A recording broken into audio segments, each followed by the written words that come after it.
This is Tokyo Scramble. Welcome to the channel. Thank you for joining me.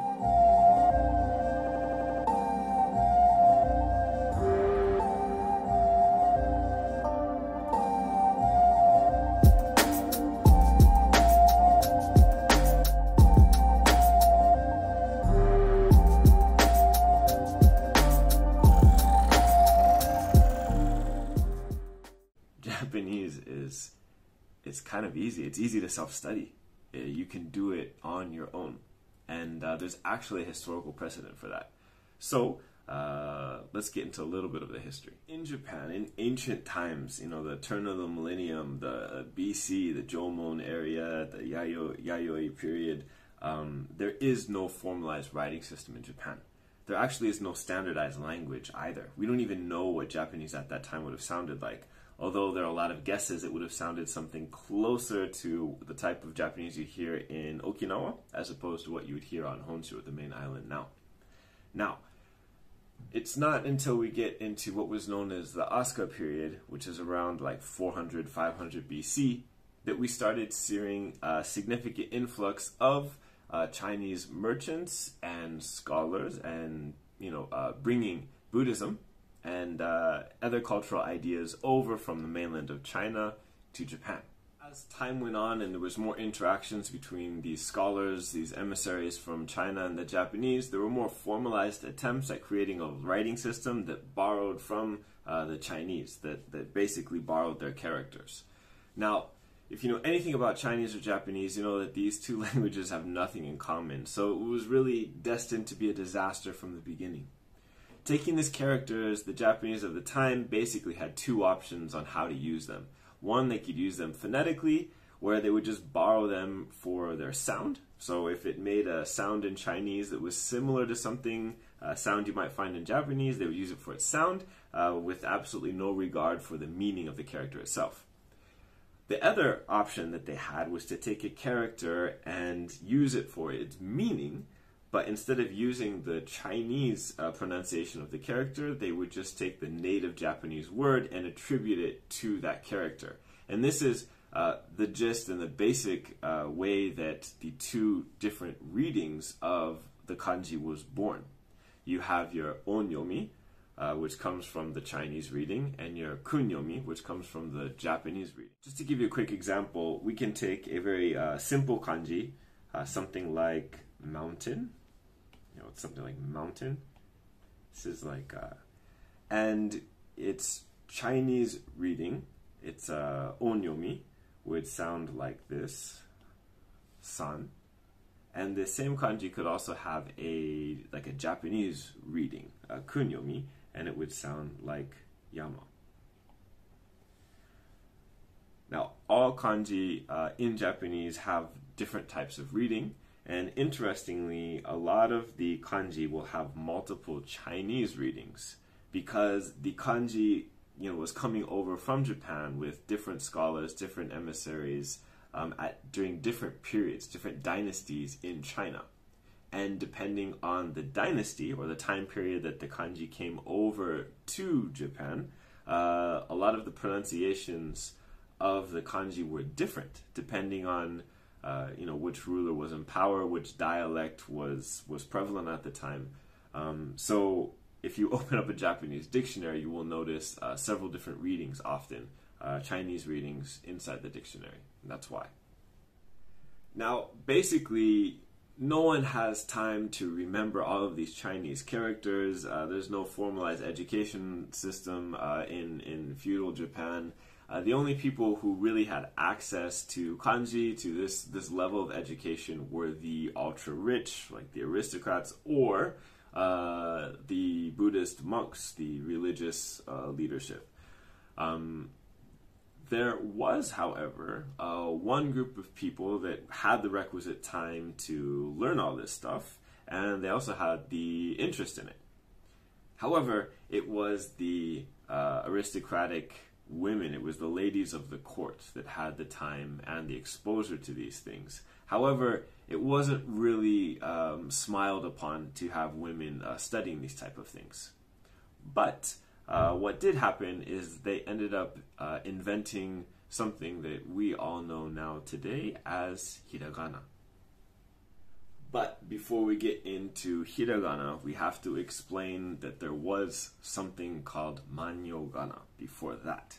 So manyogana was a series of kanji that was started to be used consistently to represent the sound, like Japanese sounds.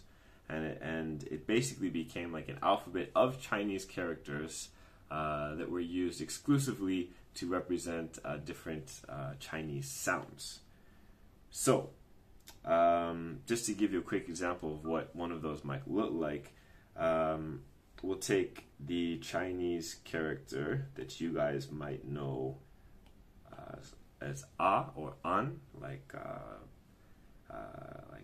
safety, or this is actually in Japanese yasui, it's like cheap.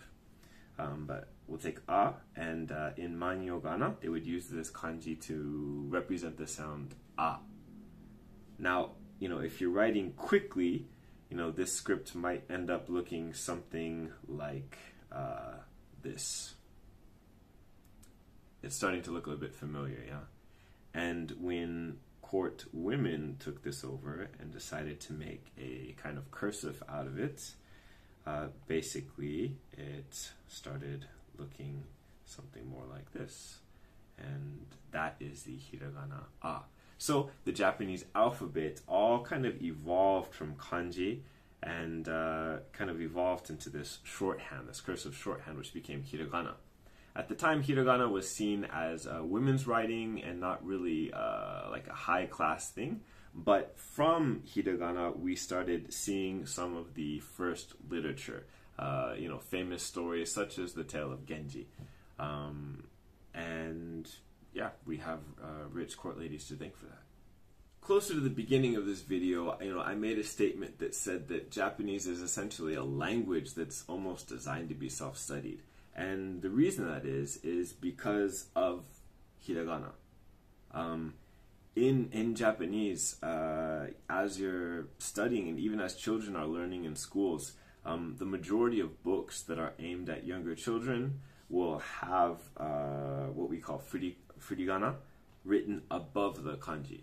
So above the kanji, you will always see like little miniature hiragana that tells you how to read it, like what the sound of the kanji is. And what this does, this having furigana for basically everything, is it allows you to pick up really any resource. A lot of the manga that's out there, they all have furigana. So I can remember when I was first learning how to read, I literally just went to the bookstore and I just would open up a manga and see which ones had furigana. If it had furigana, I'd just take that, buy it, bring it home. And because it had the furigana, I was able to read the entire manga. And over time, when you just start seeing these same kanji pop up again and again and again, it just kind of seeps into your brain. And to be honest, without studying very much, I just realized one day that I'm actually reading kanji, Japanese, without the furigana. And that day can come for you too. Now, as I'd mentioned also earlier on, I was talking about kind of the difficulty of other languages. If you look at any of the Semitic languages, there's no vowels written in. So even if you see a letter, you have no idea if the vowel attached to it is going to be a or a u or a e. You just kind of have to memorize the word. Similarly, in the English language, I'm trying to teach my own kids how to read English right now, and I'm realizing how much of a mess English is. Trying to explain to them why through is spelled T-H-R-O-U-G-H is a feat in and of itself, and is actually quite frustrating for my son. So in this sense, both of these languages almost require that you have a teacher. You need someone there to tell you how to read the word and pronounce it properly. Whereas with Japanese, as long as you know how to pronounce and enunciate all of the hiragana characters themselves, all 46 of them, the pronunciation never changes. Like, that's how you say it. If you just remember it once, that's how you say it. And, this is actually, I think it's pretty fun for children because I see, my younger daughter in preschool, as she reads through her stories, she doesn't really know how to read smooth. But because she knows the sounds of all of the hiragana, she can just say the sounds of each individual letter, and actually, listening to that, we're able to understand what she's trying to say. This means that you don't actually need a tutor.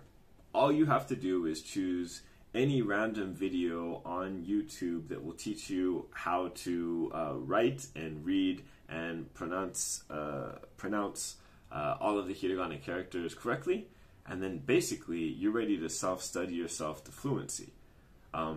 You can start with hiragana, and as long as you can read that, then you can move on to katakana. And to be honest, everyone talks about hiragana and katakana like they're equal, but hiragana occupies like 80-90% of the Japanese written space. And especially if you don't worry about kanji too much at the beginning and you just focus on materials that have furigana written in it, kanji and katakana are pretty, I wouldn't say unnecessary. We need to get to them eventually, but you can really just start with hiragana, and you're basically good to go. If you'd be interested in me putting together a video on how I would study from like a manga or something, from a Japanese resource like that, just let me know. Leave a comment down below, and maybe I can put together a video on how I would study in my study process. Again, leave me a comment. Let me know some of the things you would like to know, some of the questions you have, and I hope to see you soon. っていうか、さっき奥さんに言われて気づいたんですけど、今回全然日本語を喋ってなかったので申し訳ない。